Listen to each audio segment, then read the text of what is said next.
करने की आदत है तो चेंज कर लो अपनी आदत को। जब तक रिवाइज नहीं करोगे, जब तक रिपीट नहीं करोगे, क्लास में जो भी मैंने डिस्कस किया है उसको रिप्रोड्यूस नहीं कर सकते हो और ना ही उसको समझ पाओगे ठीक से। हो सकता है 90% समझ जाओगे, बट जो 10% का गैप है वो गैप हमेशा के लिए परेशान करने वाला है। क्योंकि मैंने पिछली क्लास में भी प्रिसीजन वाली बात की थी। The learning from 0 to 90% is simple. Okay, 0 to 50% तो सबके लिए सिंपल होती है। 50 से 90 तक पहुंचने में कोई बहुत ज्यादा टैलेंट की जरूरत नहीं होती है। 90 से 100 का जो गैप फिल करता है वो ही टैलेंटेड होता है। ठीक है, और वो एक्सट्रीमली डिफिकल्ट होता है। जितना टाइम 0 से 90% तक सीखने में लगता है उसका एटलीस्ट 5 टाइम्स टाइम भी लगेगा और दिमाग भी लगेगा फ्रॉम 90 to 100% पहुंचने में। So try to reach that level, try to break that barrier. तो इतना जल्दी सेटिस्फाई मत हो। ठीक है, ठीक से रिपीट करो, पढ़ो, समझो, चीजों को नहीं आए उसको इमीडिएटली क्लियर करो, क्योंकि जितना डाउट रहेगा उतना आगे कॉम्प्लिकेटेड होता जाएगा। Because the things are going to get very very complicated, very difficult later on, अगर पढ़ाई नहीं की तो। और रेगुलर पढ़ते रहे तो everything would be comfortable. I am not saying easy, it will remain comfortable.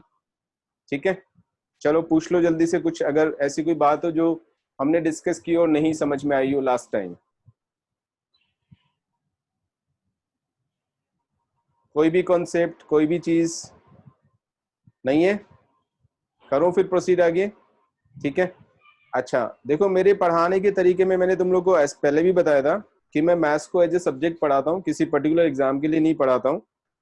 इसका मतलब ये है कि मेरे लिए सारे एग्जाम्स उतने ही इंपॉर्टेंट हैं, है ना। जैसे मैंने बोला कि नहीं मैं तो जेईई एडवांस के लिए पढ़ाऊंगा, मैं तो बहुत अच्छा टीचर हूँ, मैं तो बहुत बड़ा टीचर हूँ, ठीक है, मैं तो एडवांस के लिए पढ़ाऊंगा, ऐसा कहना मेरी स्टूपिडिटी होगी। ठीक है, because I teach mathematics, I don't teach for any particular exam. ठीक है, तो तुम लोग को भी मैं कई बार बात करते हुए सुनता हूँ, कई लोग बोलते हैं अरे एनसीईआरटी है यार, ये तो एनसीईआरटी तो कुछ होता नहीं है। ऐसी बात करना एकदम बेवकूफी की बात है।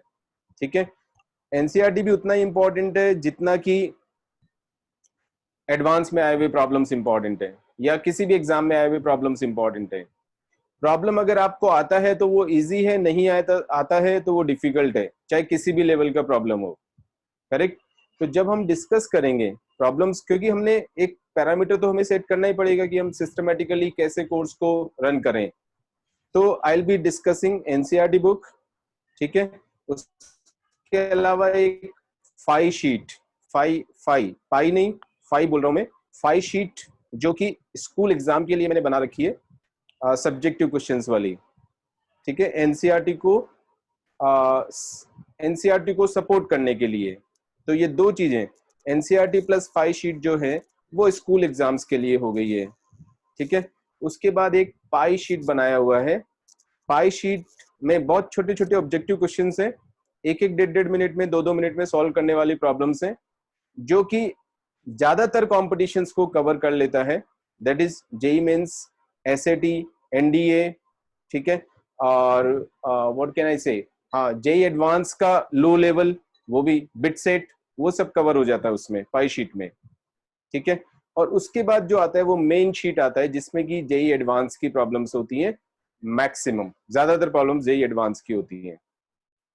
ठीक है, ये अपना लेवल रहेगा, इस तरह से मैं डील करने वाला हूँ। ठीक है, जरूरी नहीं कि सब लोग एडवांस के लिए प्रिपेयर करें, बिल्कुल भी जरूरी नहीं है। ओके, एडवांस के लिए जो प्रिपेयर करने वाले हैं डेफिनेटली उनको करना ही चाहिए, बट जिनको लगता है कि हम जेईई मेंस तक का करना चाहते हैं, एसएटी तक का करना चाह रहे हैं, बिटसेट का करना चाह रहे हैं, दैट इज ऑल्सो गुड। यानी पाई शीट तक करना सबके लिए कंपलसरी है। Okay, NCERT, phi sheet plus pi sheet. उसके बाद मेन शीट जो है वो मैं बोल दूंगा कि ये उनके लिए है जो ज्यादा पढ़ना चाहते हैं या ज्यादा और अच्छा प्रिपेयर करना चाहते हैं। करेक्ट, आगे समझ में। हो सकता है किसी ने टारगेट तो बनाया है पाई शीट का, लेकिन बाद में इतना इंटरेस्ट आ जाए मैथ्स में कि वो एडवांस के लिए भी करना शुरू कर दें, तो that's a good thing, that's a good improvement, बहुत ही अच्छी बात है ये। ओके, स्टार्ट करें आगे। तो आज मैं सबसे पहले एनसीईआरटी का थोड़ा सा एग्जांपल्स लूंगा, जिससे कि एनसीईआरटी में से एक दो एक्सरसाइजेस आप लोग शुरू कर सकते हो प्रॉब्लम सॉल्व करने के लिए। ओके, अभी पाई शीट के लेवल तक नहीं पहुंचे हैं, इसलिए उसमें से मैं होमवर्क नहीं दे रहा हूं।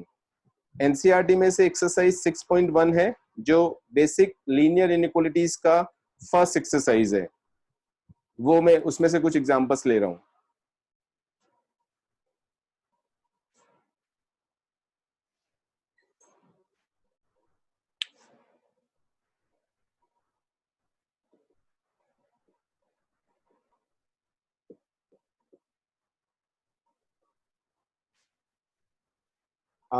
Let us take question number 4. Solve 3x plus 8 more than 2 when x is an integer. When x an integer. X is an integer. And when x is a real number. दो conditions हैं, when x is an integer, second condition है when x is a real number. दो conditions में हमें इस inequality को solve करना है। ठीक है, किसी भी चीज को कैजुअली नहीं लेना है, हर चीज को समझने की कोशिश करो। अब इसको सॉल्व करने से पहले ये वाला रूल समझिए। ये मैंने रूल बताया नहीं था जब थ्योरी पढ़ाया था, क्योंकि इतना सिंपल रूल है कि बहुत ज्यादा फर्क नहीं पड़ने वाला है, बट मैं यूज करूंगा तो बताऊंगा जरूर। ठीक है, a मोर देन b है, इसमें मैंने m ऐड कर दिया दोनों साइड में। इनइक्वालिटी पे कोई फर्क पड़ेगा क्या? लॉजिकली सोचना है, इक्वेशन के रूल नहीं लगाने। इक्वेशन में दोनों साइड में सेम नंबर ऐड करने से कोई फर्क नहीं पड़ता है। क्या इसमें कोई फर्क पड़ेगा? a b से बड़ा है, अब आपने दोनों साइड में सेम नंबर को ऐड कर दिया, कोई फर्क पड़ेगा? a plus m b plus m से बड़ा होगा या नहीं होगा? यस नो बोलो। अरे इतना सोचने वाला नहीं है। अरे 3 2 से बड़ा है, दोनों साइड में 7 ऐड कर दो। दोनों साइड में सेम सेम नंबर ऐड कर रहे हैं, मल्टीप्लाई नहीं कर रहे हैं इस बार। नेगेटिव नंबर ऐड करके भी देख, हाँ नेगेटिव में भी ऐड करोगे कोई फर्क नहीं पड़ेगा, क्योंकि जो बड़ा नंबर है वो बड़ा ही रहेगा सेम नंबर ऐड करने पर। ठीक है, yes this is correct. So a plus m is more than b plus m. m may be positive number, may be negative number, may be zero, does not matter, कोई फर्क नहीं पड़ेगा इस बात का। ठीक है, इसी बात को हम उल्टा भी कर सकते हैं। ये तो ऐसा हुआ, if a is more than b then this is true. If a plus m is more than b plus m, then दोनों साइड में मैंने m को सब्ट्रैक्ट कर दिया, या ऐसा बोल दो माइनस m को दोनों साइड में ऐड कर दिया। अभी अभी ऊपर वाला रूल बताया मैंने, दोनों साइड में सेम नंबर ऐड करने से इनइक्वालिटी पे इफेक्ट नहीं होता है, चाहे वो नंबर पॉजिटिव हो चाहे वो नंबर नेगेटिव हो। तो मैंने दोनों साइड में माइनस m को ऐड कर दिया, a plus m minus m is more than b plus m minus m. This implies a is more than b. Correct? That means this inequality, yeah, this rule is true if and only if. अगर a b से बड़ा है तो a plus m b plus m से बड़ा हो जाएगा। उल्टा चले, a plus m b plus m से बड़ा है तो a will be more than b. आगे क्या सबको समझ में? ठीक है, अब जब हम इसके साथ जब प्रॉब्लम सॉल्व करते हैं, now this rule is same as, exactly same as the rule which we use for equations. Equations में भी ऐसा ही होता है, सेम नंबर को ऐड कर देंगे दोनों साइड में, कोई फर्क नहीं पड़ता है। दोनों साइड में सेम नंबर को सब्ट्रैक्ट कर देंगे, कोई फर्क नहीं पड़ता है। या ऐसा भी होता है कि एक साइड से दूसरी साइड में ट्रांसफर कर दिया, जैसे ऐसे समझो a plus m is more than b plus m, this implies a is more than b plus m minus m, ऐसे ट्रांसफर कर दिया तो a is more than b। तो ये वाला जो रूल है वो इक्वेशंस जैसा ही हो गया है, बट बी कॉशियस, है ना। कुछ रूल्स अगर इक्वेशंस जैसे हो जाते हैं, इसका मतलब ये नहीं है कि सारे रूल्स इक्वेशन जैसे हो जाएंगे।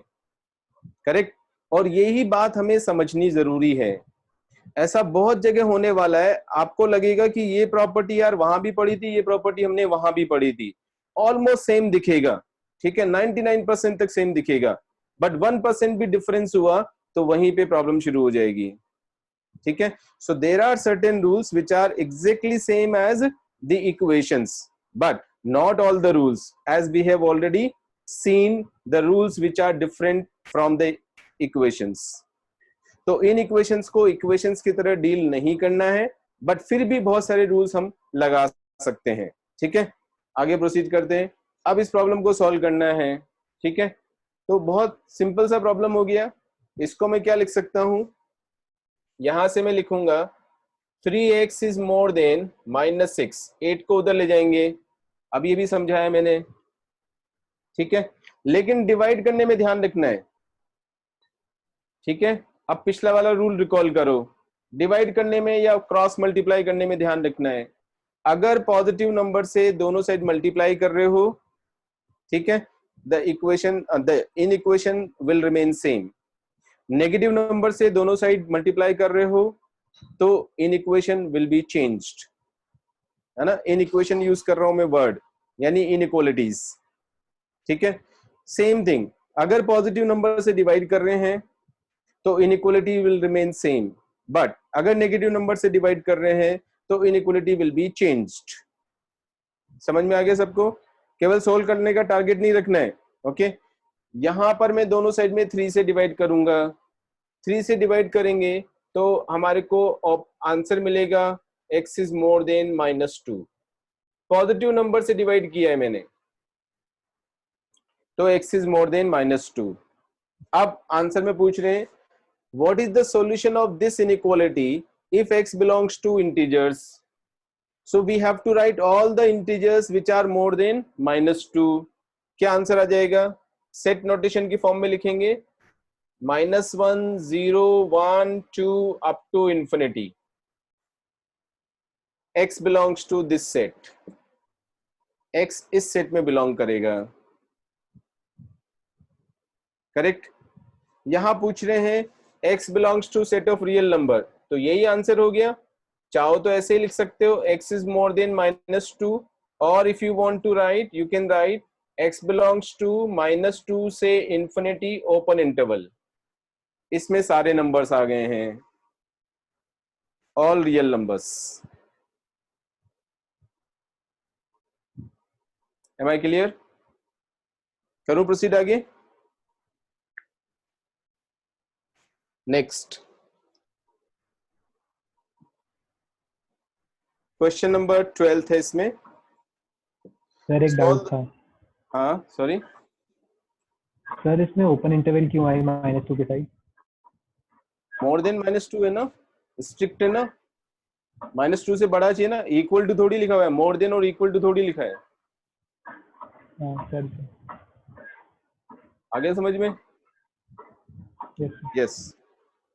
Next question, 1/2 multiplied by 3x upon 5 plus 4 is greater than or equal to 1/3 into x minus 6। ये मुझे सॉल्व करना है। Correct, let's see. सबसे पहले देखो यहाँ पे 5 एलसीएम इधर से आ गया, 5 2 जा 10 हो जाएगा, इधर से 3 एलसीएम आ गया। दोनों साइड में मैं क्रॉस मल्टीप्लाई कर रहा हूं, but as I told you cross multiply करते टाइम ध्यान रखना है पॉजिटिव नंबर अगर है तो इनइक्वालिटी चेंज नहीं होगा, नेगेटिव नंबर अगर है तो इनइक्वालिटी चेंज हो जाएगा। ठीक है, क्योंकि 10 भी पॉजिटिव नंबर है, 3 भी पॉजिटिव नंबर है, so inequality will not change. So this implies 3 will come on this side, 3x plus 20 greater than or equal to 10 into x minus 6। Yes, यहां तक किसी को कोई प्रॉब्लम हो तो बता दो। सो फार सो गुड। दिस implies, यहां से देखो 9x इधर है, 10x इधर है, इधर ट्रांसफर करेंगे -x बचेगा। ओके, सॉल्व करने में एकदम एक्यूरेसी और स्पीड दोनों मेंटेन करना है। ग्रेटर देन और इक्वल टू, माइनस का 60 इधर से आएगा और इधर से ये 60 है, ये भी जाके उधर -60 बन जाएगा, माइनस का 120। करेक्ट, दोनों साइड में -1 से डिवाइड करेंगे या -1 से मल्टीप्लाई करेंगे, एक ही बात है। तो दिस इंप्लाइज क्या होगा बोलो, I am asking you. Sir inequality change होगी। हाँ, इनइक्वालिटी चेंज हो जाएगी। x इज लेस देन और इक्वल टू 120, ये ध्यान रखना है अच्छी तरह से। करेक्ट, बस यही आंसर है। -∞ से लेके 120 तक, 120 पे क्लोज इंटरवल हो जाएगा।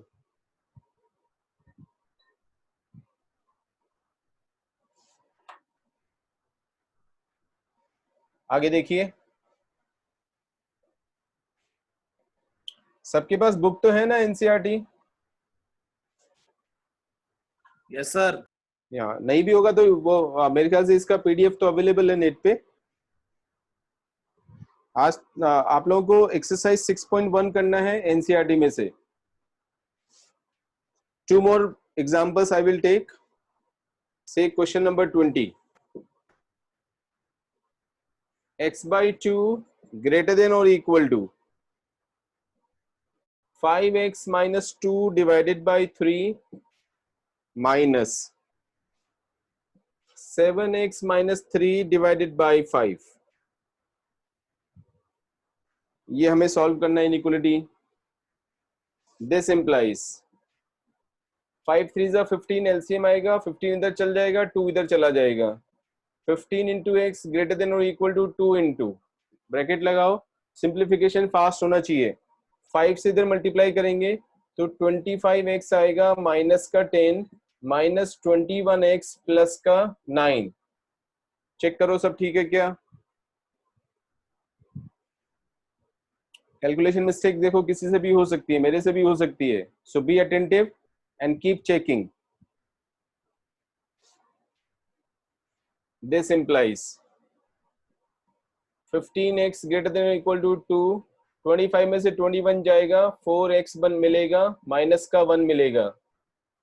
इम्प्लाइज 4 2 जा 8x है, उसको इधर लेके आओ तो 7x इज ग्रेटर देन और equal to -2, implies x is greater than equal to -2/7। बस यही आंसर है। x का वैल्यू क्लोज इंटरवल -2/7 से open interval infinity.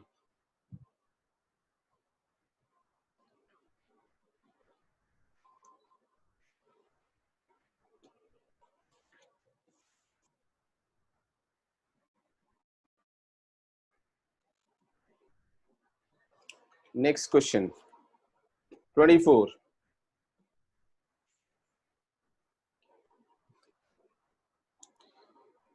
Find all pairs of consecutive even positive integers, both of which are larger than 5 such that their sum is less than 23. Find all pairs of consecutive even positive integers. दो even consecutive positive integers हैं,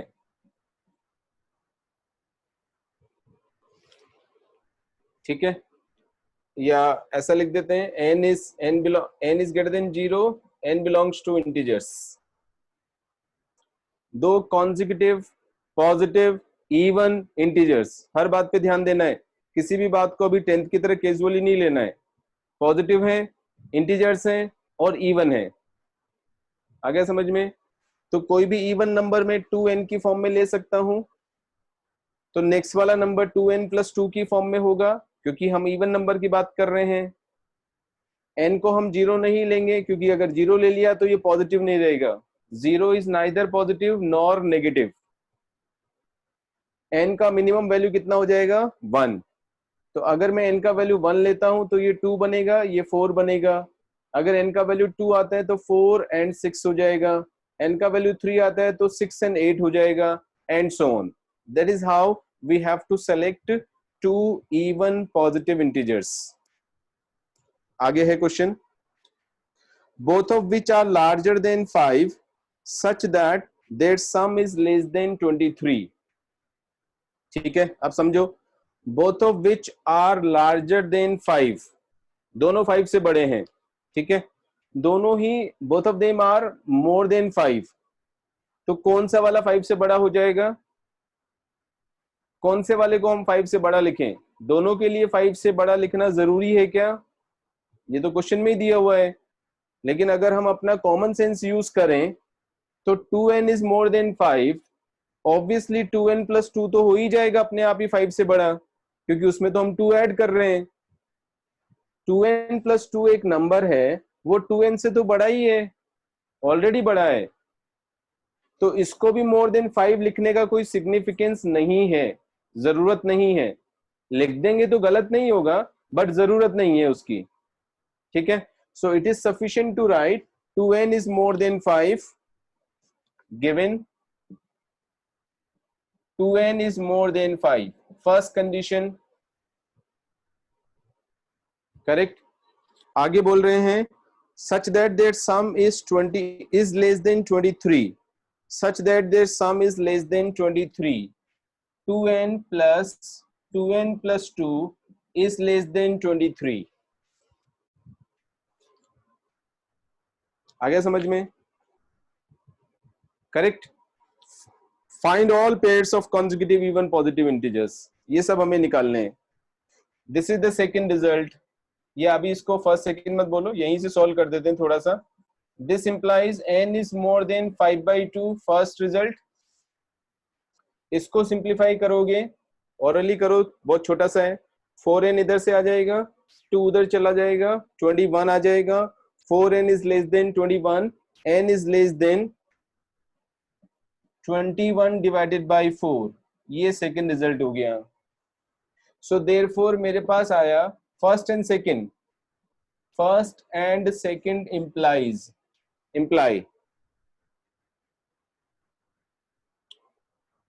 n का value 5/2 से तो बड़ा है and 21/4 से छोटा है। n का वैल्यू, अभी n के ऊपर हमने रेस्ट्रिक्शंस निकाले हैं, ये n के ऊपर रेस्ट्रिक्शंस हैं, ठीक है। n के ऊपर हमने रेस्ट्रिक्शंस निकाल लिए। अब हम आंसर की तरफ चलते हैं। n एक इंटीजर है, ग्रेटर देन 0 है, वो यहाँ सेटिस्फाई हो रहा है। 5/2 से लेके 21/4 के बीच में कौन कौन से इंटीजर्स हैं? 5/2 का अप्रोक्सीमेट वैल्यू हो गया, सॉरी 5/2 तो एग्जैक्ट हो गया, 2.5 हो गया, ठीक है। और 21/4 कितना हो गया? हालांकि हमें पूरी वैल्यू निकालने की जरूरत भी नहीं है, ठीक है। कितना आ जाएगा? 5.25, ठीक है। ऐसे लिखने की जरूरत नहीं है, सिर्फ आपको ये आंसर में लिखना है। n का वैल्यू हो गया 3 पॉसिबल है, 4 पॉसिबल है, 5 पॉसिबल है, 3 values are possible. Am I clear to everyone? ठीक है। 3, 4, 5, इसका मतलब हो गया, आंसर्स लिखेंगे। 3 डालने पर 6 and 8 आएगा, 4 डालने पर 8 and 10 आएगा, 5 डालने पर 10 and 12 आएगा। These are the required answers जो हमें चाहिए।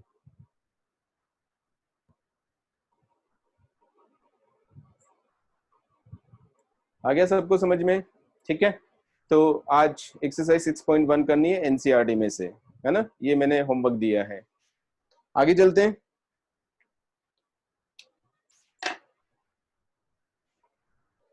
देखो कितना सिंपल है स्कूल लेवल के लिए पढ़ना।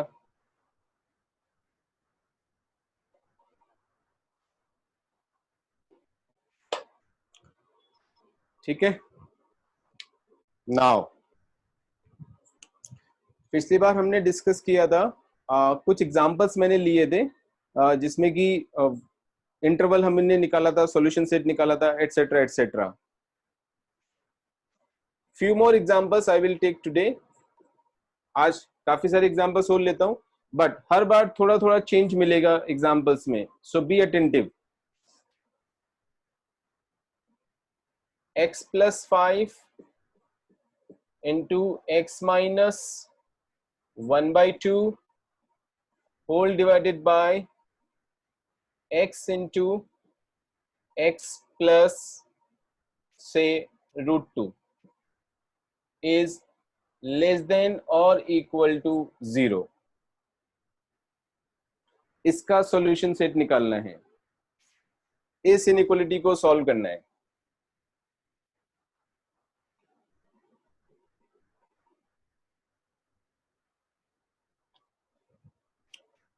Let us see how many of you can solve. 1 minute time is allowed. 1 minute से ज्यादा जरूरत भी नहीं है।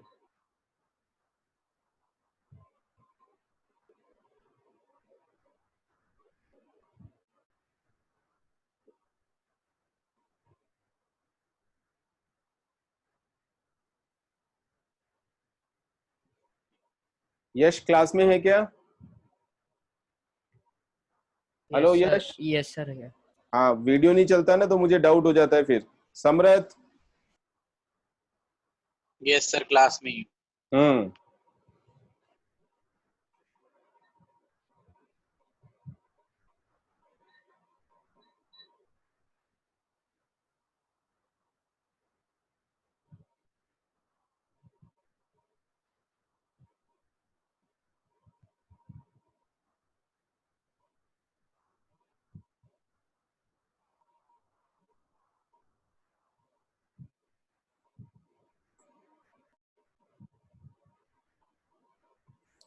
यस बच्चों, टाइम इज ओवर।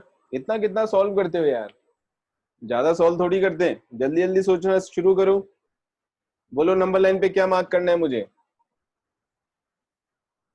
अरे डिवीजन से कोई फर्क नहीं पड़ता इनइक्वालिटी पे, वो तो वही साइन ही तो है भाई। ये सारे फैक्टर्स का जो प्रोडक्ट मिला के डिवीजन मिला के साइन क्या आना चाहिए, नेगेटिव या जीरो।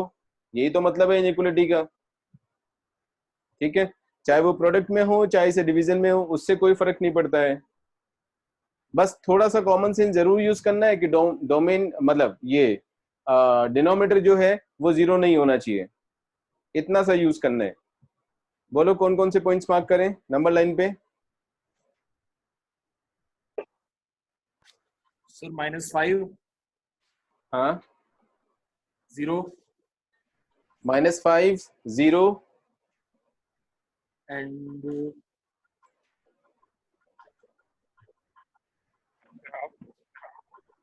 सर -√2 उससे पहले, 0 से पहले होगा। हाँ, -√2 एंड सर हाफ। करेक्ट, बिल्कुल सही बोल रहे हैं। Yes sir. निश्चय बोल रहे हैं ना? Yes sir. हाँ ठीक है, ज्यादा एक्साइटेड मत हो, है ना, आराम से सोचना भी शुरू कर, ठीक है। हाँ, और मैं तारीफ कर दूं तो बहुत ज्यादा फूलना नहीं है ना, क्योंकि मेरे को बहुत ज्यादा फिर मैं उतार भी देता हूँ एकदम से।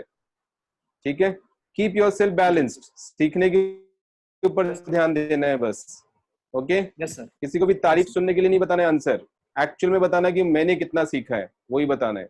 ओके, आगे प्रोसीड करते हैं। यस आर्यन, बोल क्या करना है। पहले हम चेक करेंगे कि अगर हाफ से बड़ा होगा तो सेटिस्फाई होगा क्या। हाफ सेटिस्फाई नहीं, साइन चेक करते हैं यार। सेटिस्फाई मतलब यस नो करना है ना। हाँ चल Yes, बोल, sir. हाफ से बड़ा होने पे क्या सिचुएशन है। तो हाफ से बड़ा होगा तो ये सारे ही पॉजिटिव होंगे यार, यस सर, ये भी तो डिस्कस किया था अपन ने। हाफ से बड़ा हुआ, ये पॉजिटिव ये पॉजिटिव ये पॉजिटिव ये पॉजिटिव, सारे पॉजिटिव हो गए तो सेटिस्फाई कर रहे हैं क्या इनइक्वालिटी को या नहीं कर रहे हैं? नहीं कर रहा। नहीं कर रहा है। ये करेगा ये नहीं करेगा, ये करेगा ये नहीं करेगा, इतना सिंपल है देखो। ठीक है, इनफेक्ट इतना सिंपल बनाना है क्योंकि हम बेसिक चैप्टर है ये, जिसका हम फ्रीक्वेंटली यूज करेंगे ऑलमोस्ट एवरी चैप्टर में। ओके, सो दिस इंप्लाइज, अब देखते हैं आंसर कौन सही सही बताता है। x belongs to, x belongs to, हाँ टिया बोल क्या लिखना है मुझे। Sir, x belongs to -5 -√2 closed interval. दोनों जगह। Sir, 5 -5 हाँ, -5 -5 पे closed interval हाँ, और yes sir, दोनों जगह क्लोज। दोनों जगह क्लोज, चलो लिख देते हैं। अभी तू कह रही है तो सही बोल रही होगी, आगे बोल। यूनियन, यूनियन देखो ये ऐसा होता है आइदर और, ये भी आंसर है और ये भी आंसर है, तो this is the set and this is the set, दोनों का कॉम्बिनेशन इज यूनियन। दोनों का कॉमन पार्ट को बोलते हैं इंटरसेक्शन। ठीक है, हमें दोनों का यूनियन चाहिए यहाँ पर। हाँ बोल आगे। 0,1/2 closed interval. सब जगह close interval, you mean to say this, है ना? सोच लिया अच्छे से, कोई Yes, गलती तो नहीं है? no sir, शायद नहीं है। शायद नहीं चलता मैथ्स में, या तो गलती सर, होती मेरे है या हिसाब नहीं से होती तो है। नहीं है, मेरे हिसाब हाँ से नहीं है।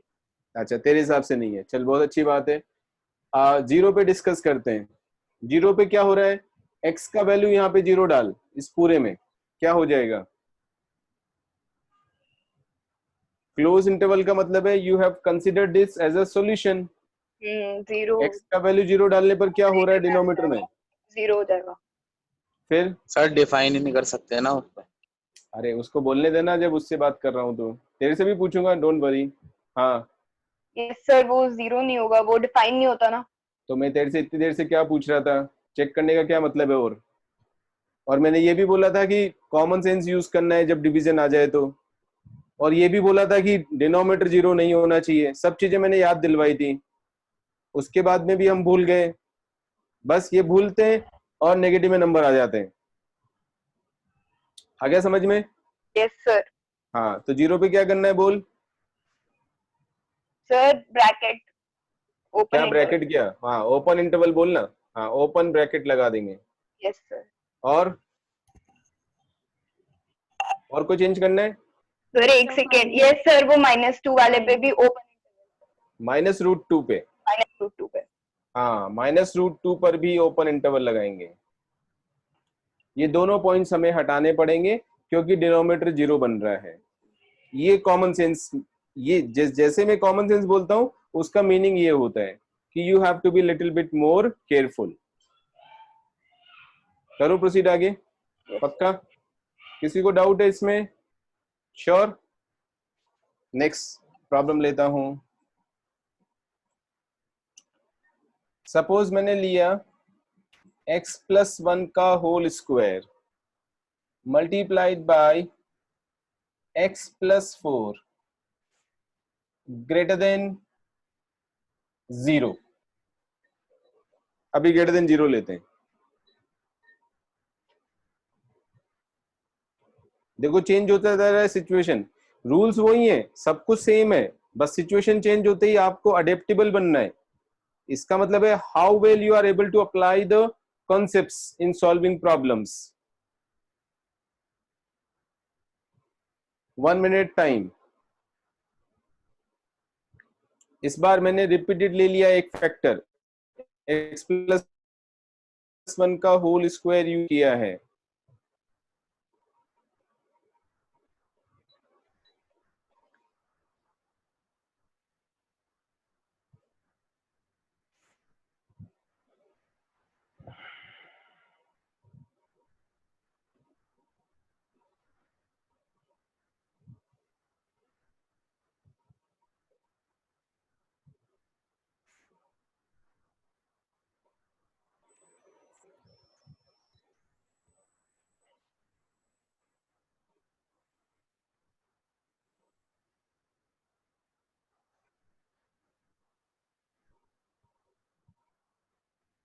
Yes anyone? Time is up. जो भी सोचा है बोलो, बिंदास होके बोलो एकदम। हाँ निश्चय बोल, आराम से सोच के बोल, है ना, जल्दबाजी भी नहीं करनी है। यश?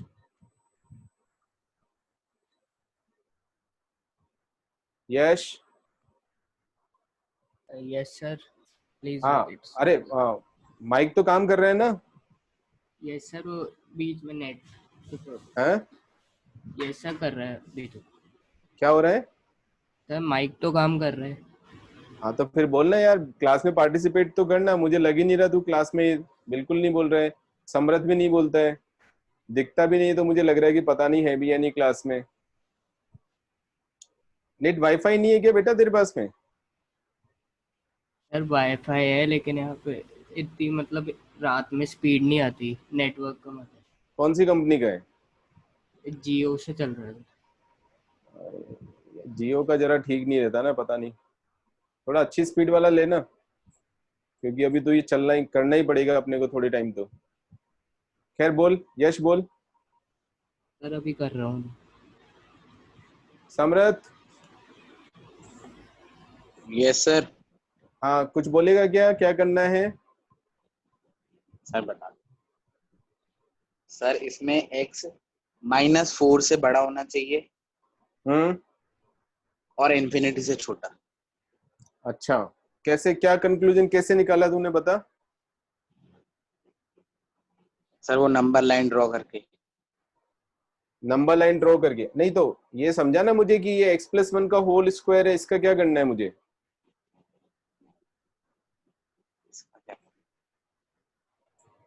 मतलब इसको तो तूने कंसिडर ही नहीं किया क्या? नहीं सर करा है। हाँ तो क्या किया इसके साथ में, कैसे डील किया x+1 का होल स्क्वायर के साथ?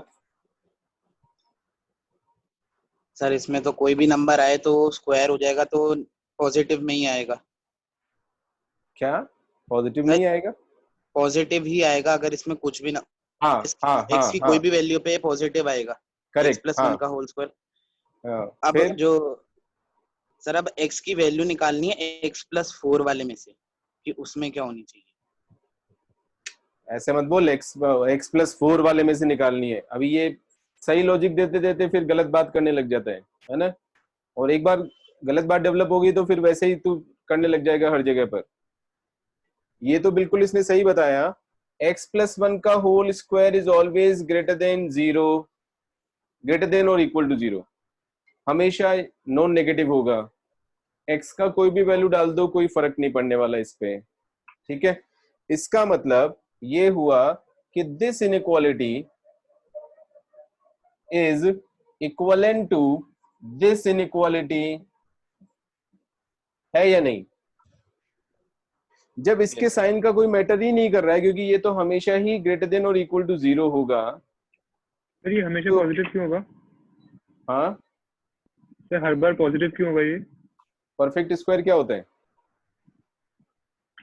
तो परफेक्ट स्क्वायर मतलब जो एक नंबर का स्क्वायर हो, परफेक्ट नंबर जैसे वो फोर हो गया। पॉजिटिव नहीं होता क्या? सर होता है। तो फिर स्क्वायर तो किसी भी नंबर, किसी भी रियल नंबर, हम रियल नंबर्स की बात कर रहे हैं ना, तो यस किसी सर, भी रियल नंबर का स्क्वायर तो पॉजिटिव ही होगा ना, या जीरो हो सकता है। Yes sir, okay sir. इसलिए मैंने नॉन नेगेटिव वर्ड यूज किया है। करेक्ट। तो ये तो इसने बिल्कुल सही बताया कि इसका साइन इस इनइक्वालिटी में मैटर नहीं करेगा। So this inequality is equivalent to saying this inequality. बाद में इसने गलत बोल दिया, हालांकि आंसर पे फर्क नहीं पड़ेगा, बट मैं as I am saying answer is not important here, the correct mathematics is important, क्योंकि किसी और क्वेश्चन में हो सकता है उस बात का गलत इफेक्ट हो जाए। ठीक है, तो this inequality is equivalent to this inequality. ठीक है, अब तो यही तो सॉल्व करना है, तो इसके लिए हम क्या कर देंगे, x is greater than -4, therefore x belongs to -4 से infinity। आगे समझ में? अब स्लाइटली थोड़ा सा चेंज करता हूं मैं इसको। समृत तेरे को समझ में आ सर गया मैं एक क्या डाउट बोलना है। चाहता? यस हाँ सर। बोलो। हाँ बोल। सर अगर वो x -1 आता है, x हम -1 लेते हैं तो -1 और +1 तो 0 हो जाएगा, तो 0 का स्क्वायर। किसका डाउट है ये? सर मेरा समृत समृत। समृत का क्या डाउट है? सर x को अगर हम -1 लेते हैं हाँ ले ले तो सर वो x+1 का होल स्क्वायर तो 0 हो जाएगा ना। हाँ सर वो फिर x+4 से मल्टीप्लाई होके 0 आएगा, पर वो कंडीशन तो 0 से बड़ा होना चाहिए। हाँ, 0 से बड़ा होना चाहिए। हाँ तो जीरो जीरो तेरे को प्रॉब्लम कर रहा है ना यहाँ पे? Yes sir. हाँ, तो मैंने इसीलिए तो तेरे को बोला था कि x+4 इंपॉर्टेंट नहीं है केवल। ठीक है, अभी मैं वो डिस्कस कर रहा हूं, एक मिनट होल्ड कर, उसी बात पे आ रहा हूं मैं। सपोज मैंने इसी क्वेश्चन को स्लाइटली चेंज किया,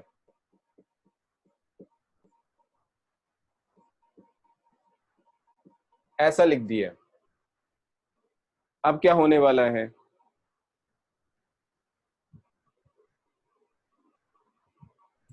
अब बताओ, सब लोग सोचो।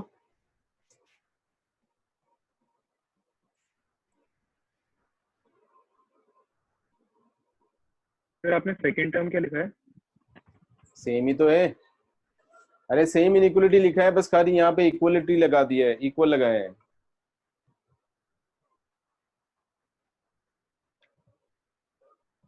अब कौन बताएगा, देखते हैं। समरत अब बता। Yes sir. हाँ सर बता क्या करना है। फिर क्लोज ब्रैकेट्स आ जाएंगे ओपन की जगह। -4 पे क्लोज ब्रैकेट। बस फिर दोनों साइड क्लोज ब्रैकेट्स आएंगे। इन्फिनिटी पे भी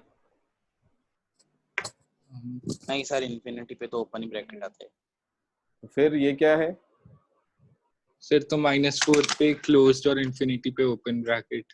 अच्छा, तो this implies x plus 4 is greater than or equal to 0 implies x is greater than or equal to -4, that means x belongs to -4 से infinity। ये कहना चाह रहा है ना? Yes sir. ठीक है, सो Yes, फार sir. So good. सब लोग एग्री कर रहे हो क्या? अब दोनों को अच्छी तरह से देखो, दोनों क्वेश्चंस को। बहुत छोटा छोटा चेंज है, लेकिन दैट छोटा change makes a big difference.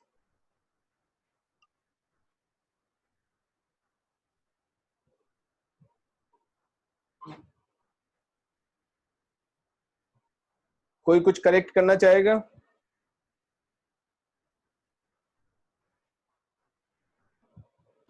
नहीं? करूं डिस्कस? चलो देखो, अगर मैं x का वैल्यू यहाँ पे -1 लेता हूं तो क्या हो रहा है? 0 तो 0, हमें क्या 0 नहीं लेना है क्या? से लेना है। तो फिर -1 भी तो एक सॉल्यूशन होना चाहिए था, इसमें होना चाहिए था -1 सॉल्यूशन। यस ठीक सर। है, अनफॉर्चुनेटली बोले या फॉर्चुनेटली बोले, -1 यहाँ पे इंक्लूड हो गया, वो एक अलग बात है। -1 है इस इंटरवल में, ठीक है, -1 यहाँ पे इंक्लूड हो गया, इसलिए वो फर्क नहीं पड़ रहा है। ठीक है, बट अदरवाइज सपोज मैं यहाँ पर ये कर देता, इसको मैं यहाँ पे -4 लिख देता, अब बताओ क्या होगा? -4 लिख दिया मैंने इसको यहाँ, तो यहाँ पे ये -4 हो जाएगा, यहाँ पे प्लस हो जाएगा और ये हो जाएगा ऐसे। अब क्या हो जाएगा? अब क्या -1 इसमें इंक्लूडेड है? Yes sir. नहीं है ना -1 इंक्लूडेड, जबकि -1 भी इसका सॉल्यूशन है या नहीं, दिस इनइक्वालिटी का है ना सॉल्यूशन। Yes sir. देयरफॉर -1 को हमें क्या करना पड़ेगा? इंक्लूड करना पड़ेगा। तो हम उसको ऐसा नहीं बोलते हैं कि this inequality is equal to this inequality, this is not the correct statement. यहीं पर हमसे गलती हो गई है सेकंड स्टेप पे ही। ठीक है, the same mistake is here also. जैसे मैंने बोला था कि this inequality is equal to this inequality, यहां पर भी गलत है। क्यों?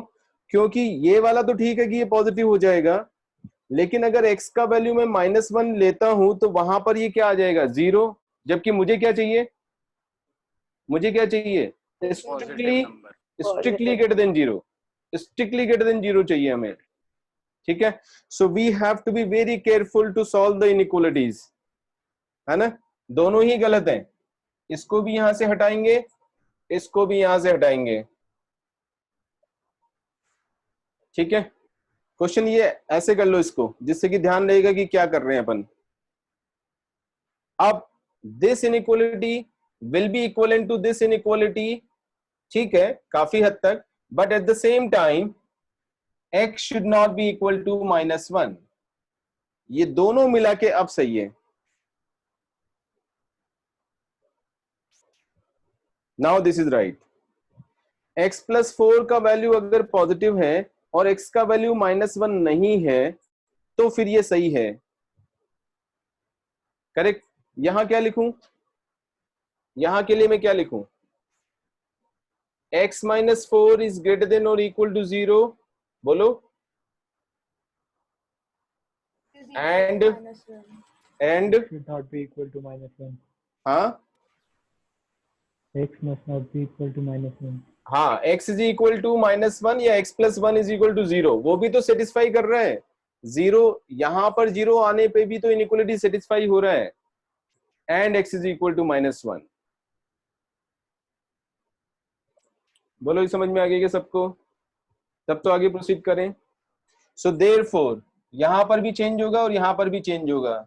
This implies x is more than -4 and x is not equal to -1. Therefore the final solution will be x belongs to -4 पे open interval till infinity excluding, क्योंकि -1 इसके अंदर आ रहा है इस सेट के अंदर, और -1 एक सिंगल एलिमेंट है। सिंगल एलिमेंट के लिए हम इंटरवल यूज नहीं करेंगे, सिंगल एलिमेंट के लिए हम सेट नोटेशन यूज करेंगे, यानी कर्ली ब्रैकेट, -1 को एक्सक्लूड करेंगे। यहां पर भी हम कुछ ऐसा ही लिखने वाले हैं, x is greater than or equal to 4 and x is equal to -1, therefore the solution will be x belongs to 4 से इंफिनिटी क्लोज इंटरवल 4 पे होगा, यूनियन -1 भी सॉल्यूशन है इसका, -1 including -1. Now that makes the complete solution of both the inequalities. अब बताओ किसी को डाउट है तो, और अच्छी तरह से समझ में आना चाहिए, बहुत सटल चीजें हैं and you have to be very careful, otherwise either you will miss a solution or you will write some extra solutions and none of them are correct. Neither you should miss a solution nor you should write extra solutions. ठीक है, जैसे extra solutions की बात पे मुझे concept याद आ रहा है। सपोज मैंने लिया if x is equal to say 3, अब जनरली तुम लोग को सिखाया भी जाता है कि स्क्वायर करके हम इक्वेशन को सॉल्व कर सकते हैं। दोनों साइड में स्क्वायर कर दिया तो x square is equal to 9 आ गया। This further implies x is equal to ±3. अरे 9 का स्क्वायर रूट लेंगे तो 2 ही आएंगे ना, +-3, या तो +3 होगा या -3, क्योंकि +3 का स्क्वायर भी 9 होता है और -3 का स्क्वायर भी 9 होता है। तो यहाँ पे दो सॉल्यूशंस आ गए, जबकि हमारे पास ओरिजिनल सॉल्यूशन बोले या ओरिजिनल इक्वेशन था वो x इज इक्वल टू 3 था केवल। सॉल्यूशन हमने निकाले +-3, तो ये क्या हुआ, एक्स्ट्रा सॉल्यूशंस आ गए हैं because of the procedure which we are using. यानी जब भी हम दोनों साइड में किसी इक्वेशन का स्क्वायर करते हैं तो we might get extra solutions. तो फिर क्या तरीका है उसको हटाने का, उसका वही तरीका होता है कि जो भी सॉल्यूशंस आ गए हैं उनको हम वापस ओरिजिनल इक्वेशन में डालते हैं और जो ओरिजिनल इक्वेशन को सेटिस्फाई करते हैं वो ही सॉल्यूशंस होंगे, बाकी सॉल्यूशंस को रिजेक्ट कर देते हैं। करेक्ट। तो दोनों साइड में अब बहुत ही कैजुअल तरीके से करते हो, दोनों साइड में स्क्वायर कर दिया, प्रॉब्लम सॉल्व कर दी, है ना, सॉल्यूशन निकाल दिया। ठीक है, अभी भी जैसे बहुत सारे लोग केवल देख रहे हैं, इस पे इतना ज्यादा ध्यान नहीं दे रहे कि ये क्या चीज है, जबकि बहुत इंपॉर्टेंट कॉन्सेप्ट है। That means squaring both the sides of the equation is not always allowed, or in fact if it is allowed you have to check the solutions by putting them back in the original equation.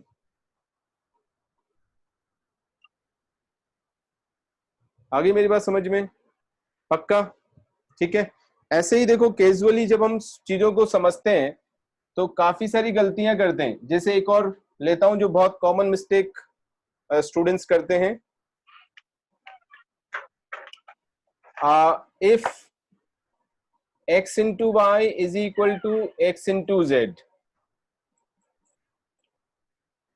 ठीक है, आगे क्या करेंगे, implies if x into y is equal to x into z implies y is equal to z।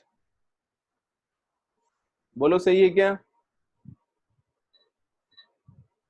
Equation solve कर रहा हूं मैं, x into y is equal to x into z है तो y is equal to z हो गया। सही है क्या ये? Yes sir. Yes sir. सब लोग एग्री कर रहे हो? किसी को कोई डाउट नहीं है? सही होना चाहिए तो। हाँ, लेकिन आप बता रहे हो तो पता नहीं, गलत भी हो सकता है ना। अभी थोड़ा थोड़ा तुमने आंसर चेंज करना शुरू कर दिया अपना, कि आप बता रहे हो तो कुछ तो होगा इसमें, नहीं तो क्यों बताते हैं ना। इसलिए अपने आप को सेफर साइड में रख लिया कि सही तो होना चाहिए पर पता नहीं गलत भी हो सकता है। और कोई? मैथ्स को हम बहुत ही ज्यादा कैजुअल तरीके से पढ़ते हैं, नॉट ओनली यू, एवरीवन, और इसीलिए मैथ्स में इतनी गलतियां करते हैं पूछिए मत। अच्छा चलो, तुम लोगों ने बोला कि ये ठीक है, तो मैं यहां पे लेता हूं 0 इंटू 3 कितना होता है? 0 और 0 इंटू 5 कितना होता है? 0 दोनों इक्वल हैं क्या? 0 into Yes, 3 sir. 0, 0 is equal to 0, उधर वाले Yes, 0 sir. को मैंने 0 इंटू 5 लिख दिया। ठीक है, now compare with this, x into y is equal to x into z, so 0 into 3 is equal to 0 into 5 लिखा मैंने। ठीक है, अकॉर्डिंग टू यू 0 दोनों साइड से काट दिया मैंने, तो मुझे 3 इज इक्वल टू 5 मिल गया। हो गया सही?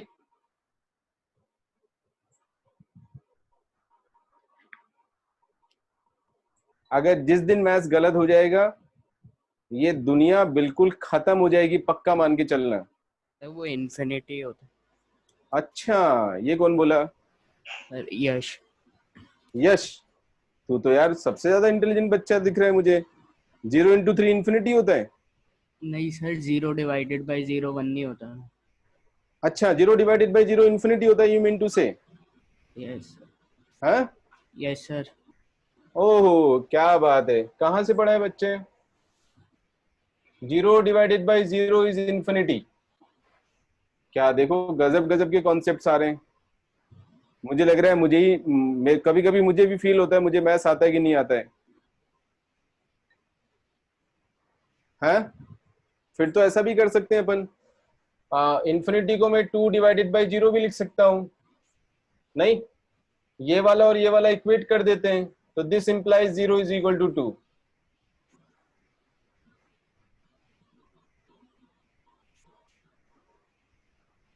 यश,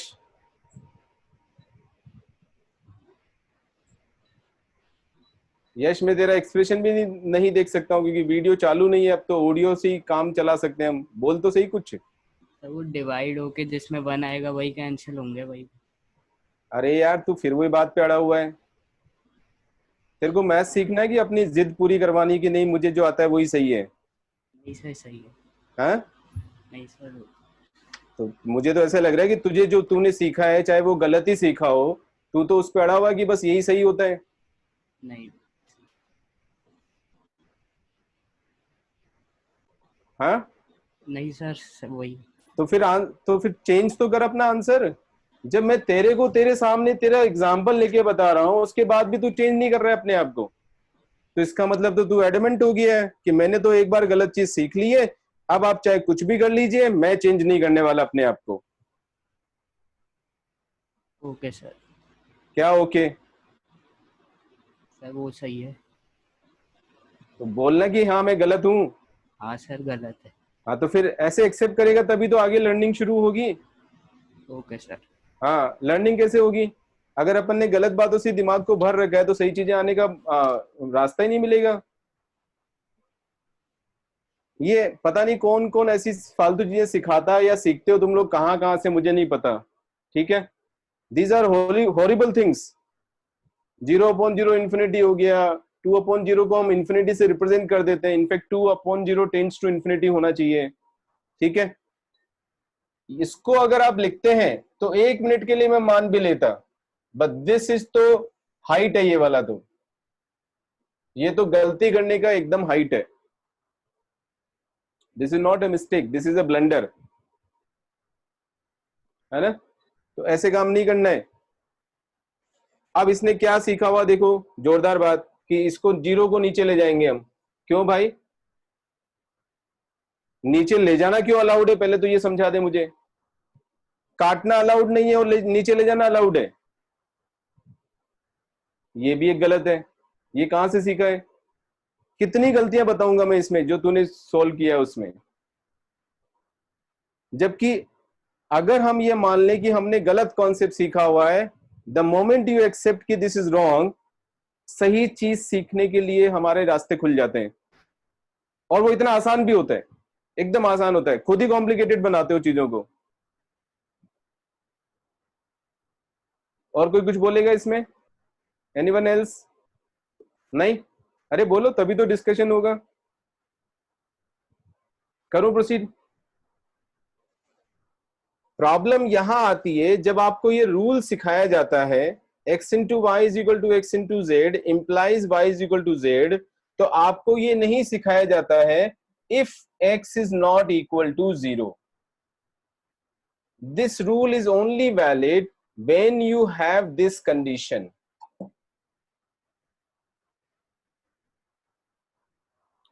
ये आपने अगर कंडीशन नहीं लगाई है, ये कंडीशन आप अगर देख नहीं रहे हैं, इसको बिना देखे सोचे समझे दोनों साइड से x को काट रहे हैं, तो then you are learning and you are doing wrong mathematics.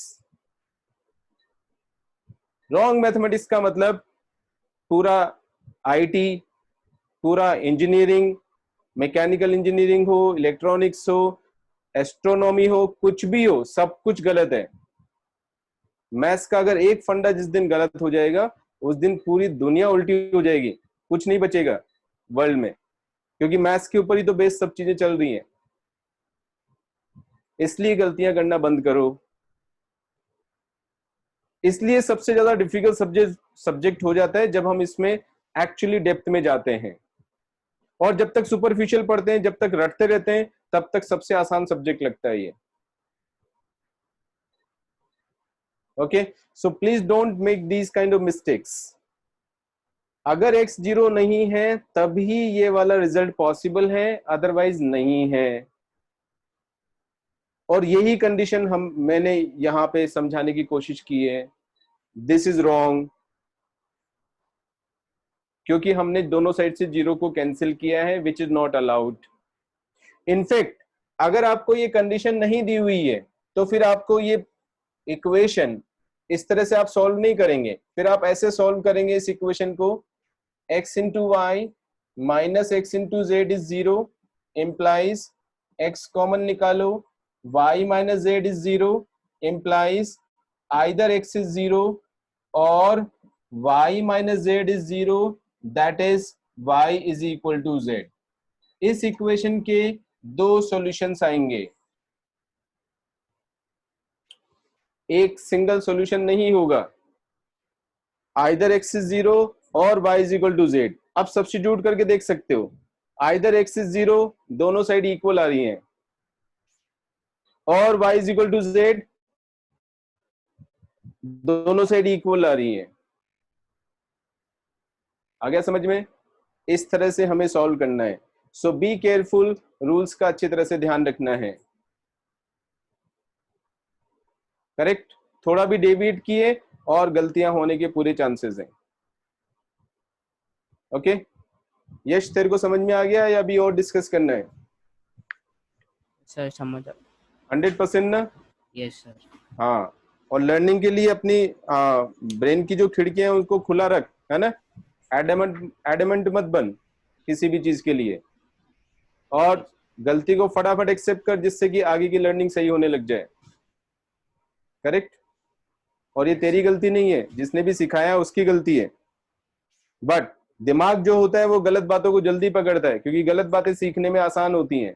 अरे कौन इतना ध्यान रखेगा, एक्स को कॉमन निकालो, ये भी होगा, ये भी होगा, वो भी होगा, फलाना भी होगा। इसलिए वो सोचता है यार जल्दी से गलत चीजें सीखो, काम खत्म करो, मार्क्स ही तो लेके आने। वो सारा जो प्रोजेक्ट होता है ना, मार्क्स लाने का जो प्रोजेक्ट जैसे ही आ जाता है ना हमारे दिमाग में, हम हर जगह पर कन्वीनियंस ढूंढना शुरू कर देते हैं, और वहीं पर हमारा लूप होल क्रिएट हो जाता है लर्निंग में। ठीक है? तो learning should be your aim, not the marks. Marks will happen on its own if you are learning properly. ये एटीट्यूड चेंज करो। मैं जानता हूं ये एटीट्यूड चेंज करना बहुत मुश्किल काम है, क्योंकि मैं इतने सालों से सिखा रहा हूं बच्चों को, लेकिन हर बार देखना, जब भी तुम मेरे साथ बात करने आओगे, सर नंबर नहीं आ रहे स्कूल में, बात वही आएगी हर बार।